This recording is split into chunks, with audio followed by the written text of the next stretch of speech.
Grimm's Complete Fairy Tales, The Brothers Grimm. Mother Holle.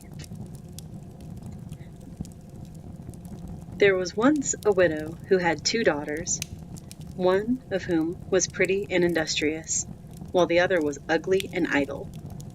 But she was much fonder of the ugly and idle one, because she was her own daughter, and the other, who was a stepdaughter, was obliged to do all the work, and be the Cinderella of the house.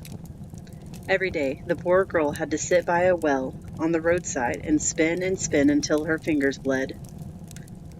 Now, it happened that one day the shuttle was marked with her blood, so she dipped it in the well to wash it off.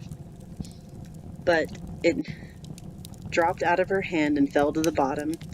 She began to weep, ran to her stepmother, and told her of the mishap. But she scolded her sharply, and was so merciless as to say, "Since you have let the shuttle fall in, you must fetch it out again." So the girl went back to the well, and did not know what to do. And in the sorrow of her heart, she jumped into the well to get the shuttle. She lost her senses, and when she awoke and came to herself again, she was in a lovely meadow, where the sun was shining and many thousands of flowers were growing. Along this meadow she went, and at last came to a baker's oven full of bread, and the bread cried out, "Oh, take me out, or I shall burn. I have been baked for a long time." So she went up to it and took out all the loaves, one after the other, with the bread shovel. After that, went on till she came to a tree covered with apples, which called out to her, "Oh, shake me, we apples are all ripe." So she shook the tree till the apples fell like rain, and went on shaking till they were all down. And when she had gathered them into a heap, she went on her way. And at last she came to a little house, out of which an old woman peeped, but she had very large teeth, that the girl was frightened, and was about to run away. But the old woman called out to her, "What are you afraid of, dear child? Stay with me. If you will do all the work in the house properly, you shall be better for it. Only you must take care to make my bed well, and shake it thoroughly till the feathers fly. For then it will snow on the earth. I am Mother Holle." As the old woman spoke so kindly to her, the girl took courage and agreed to enter her service. She attended to everything to satisfaction of her mistress, and always shook her bed so vigorously that the feathers flew about like snowflakes. So she had a pleasant life with her, never an angry word, and boiled or roast meat every day. She stayed some time with Mother Holle, and then she became sad. At first she did not know what was the matter with her, but found out at length that it was homesickness. Although she was many thousand times better off here than at home, she still had longed to be there. At last she said to the old woman, "I have a longing for home, and however well off I am down here, I cannot stay any longer. I must go up again to my own people."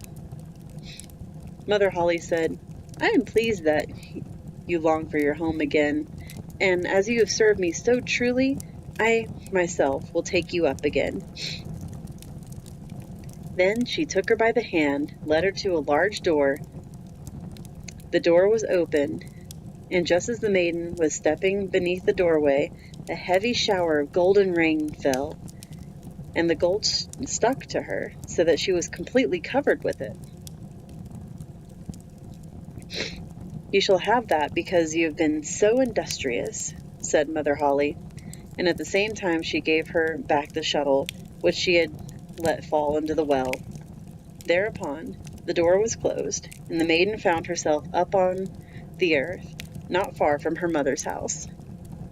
And as she went to the yard, the cock was standing by the well side and cried, "Cock-a-doodle-doo! Your golden girls come back to you." So she went in to her mother. As she arrived thus, covered with gold, she was well received by both her sister and herself.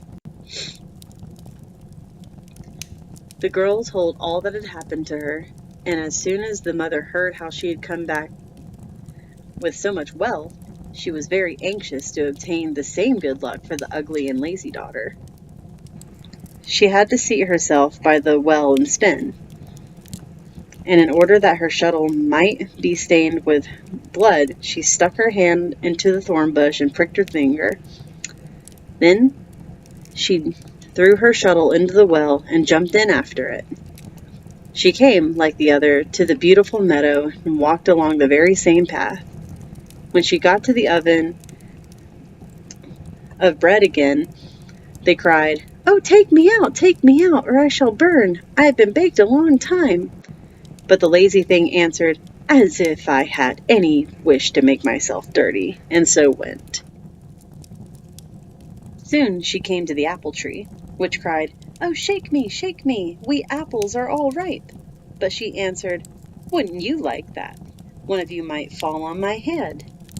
And so she went on. When she came to Mother Holle's house, she was not afraid, for she had already heard of her big teeth, and she offered work to her immediately. The first day she forced herself to work diligently, and obeyed Mother Holle when she told her to do anything, for she was thinking of all the gold that she would give her. But on the second day she began to be lazy, and on the third day still more so. And then she would not get up in the morning at all, nor did she make Mother Holle's bed as she ought, and did not shake it so that the feathers fly up. Mother Holle was soon tired of this, and gave her notice to leave. The lazy girl was willing enough to go, and thought that now the golden rain would come. Mother Holle led her also to the great door, but while she was standing beneath it, instead of the gold, a big kettleful of pitch was emptied over her. "That is your reward for your service," said Mother Holle, and shut the door. So the lazy girl went home, but she was quite covered with pitch, and the cock by the well side, as soon as he saw her, cried out, "Cock-a-doodle-doo, your pitchy girl's come back to you." But the pitch stuck fast to her, and could not be got off as long as she lived.